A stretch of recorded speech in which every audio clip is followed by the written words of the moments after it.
नमस्कार, मी डॉक्टर मच्छिंद्र बांगर महाराष्ट्रातील हवामान परिस्थिती संदर्भामध्ये ताजी अपडेट देणार आहे। सध्या उत्तर भारतात WD आणि दक्षिण भारतामध्ये पावसास अनुकूल अशा प्रकारचं वातावरण तयार होऊ लागलं आहे।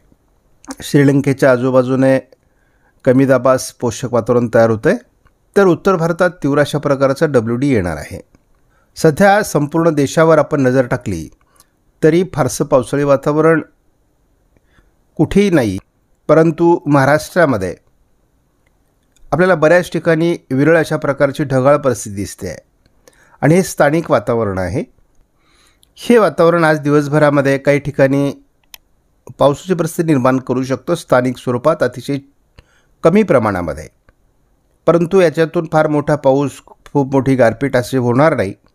परंतु स्थानिक स्वरूपाचं वातावरण काही जिल्ह्यांमध्ये तयार होण्यासाठी हे वातावरण कारणीभूत ठरू शकतं। JFS मॉडेलने सध्या तरी महाराष्ट्रात पावसाची शक्यता दाखवलेली नाही। उत्तर भारतात WD येतोय हे मात्र स्पष्ट केलं आहे। आता उत्तर भारतातील WDची तीव्रता प्रत्येक दिवशी वाढत जाण्याची शक्यता आहे। साधारणपणे 21-22 तारखेपर्यंत याचा जोर राहणार आहे। यामुळे जवळपास दिल्ली, उत्तर प्रदेश, बिहार, पूर्वेकडील सर्व राज्यांमध्ये याचा प्रभाव पडण्याची शक्यता आहे।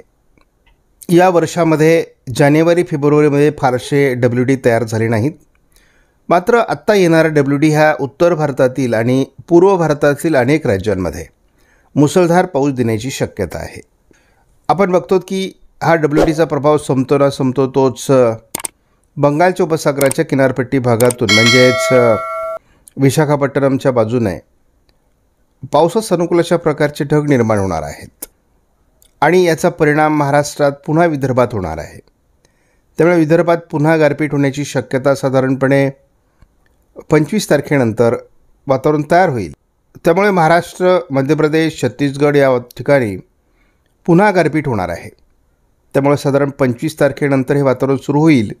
त्यामुळे सर्व शेतकऱ्यांनी सावधान असण्याची गरज आहे। सर्वच मॉडेल आपल्याला दाखवत आहेत की उत्तर भारतात तीव्र WD येतोय, परंतु सध्या महाराष्ट्रामध्ये कुठल्याही मॉडेलने पाऊस दाखवला नाही आहे, परंतु स्थानिक वातावरण तयार होण्याची शक्यता वाढली आहे।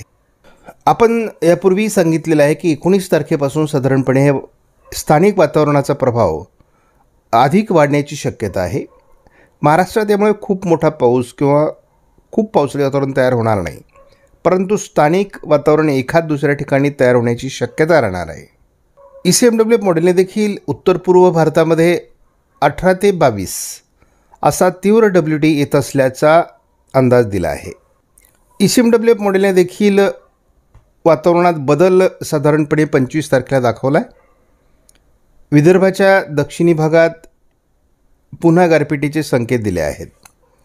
26 तारखेला देखील ECMW मॉडेलने विदर्भात पावसाळी वातावरणाचे संकेत दिले आहेत। त्यामुळे शेतकऱ्यांनी आपल्या शेतीचं तशा पद्धतीने नियोजन करावं। 25 तारखेनंतर तयार होणारं पावसाळी वातावरण विदर्भामध्ये जास्त काळ राहण्याची शक्यता आहे।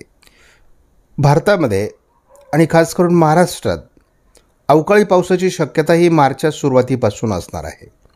म्हणजे साधारण 1, 2, 3 तारखेला देखील पावसाळी वातावरण तयार होईल, कारण या दरम्यान उत्तर भारतात हलका WD तर अरबी समुद्रात कमी दाब निर्माण होण्याची शक्यता आहे आणि त्यामुळे यामध्ये तयार होणाऱ्या ट्रफलाईनमुळे महाराष्ट्रात पाऊस होणार आहे। JFS मॉडेलने दिलेल्या अंदाजानुसार जोरदार गारपीट ही महाराष्ट्रामध्ये 3 मार्चला दाखवण्यात आली आहे।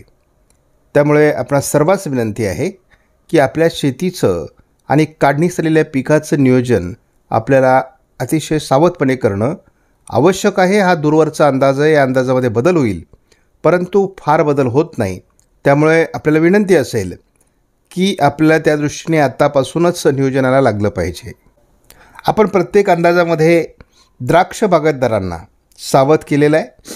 संत्रा बागायतदार हे साधारणपणे पूर्व विदर्भामध्ये आहेत, तर फळबागायतदारांनी सुद्धा आपल्या बागेचं नियोजन करावं, कारण यापुढचे पाऊस हे वादळी आणि गारपिटीचे असणार आहेत। राज्यात सध्या विरळ स्वरूपात ढगाळ परिस्थिती निर्माण होते आहे, त्यामुळे हलक्या स्वरूपात काही ठिकाणी गारपीट होते आहे। त्यामुळे हे वातावरण अधूनमधून तयार होतं आहे. आज देखील नंदुरबार जिल्ह्यामध्ये किंवा अगदी धुळे जिल्ह्यामध्ये हे वातावरण तयार होण्याची शक्यता आहे. थोडं जळगाव, अकोला, बुलढाणा, छत्रपती संभाजीनगर या भागात देखील हलकी ढगाळ परिस्थिती काही विभागात तयार होऊ शकते. त्यामुळे शेतकऱ्यांनी त्या दृष्टीने नियोजन करणं आवश्यक आहे. आपण जर काही माल काढून उघड्यावर टाकलेला असेल तर या मालाला पावसाचं वातावरण तयार झाल्यानंतर झाकण्याची व्यवस्था ठेवा, कारण हा पाऊस जरी मोठा नसला तरी तो नुकसानकारक आहे.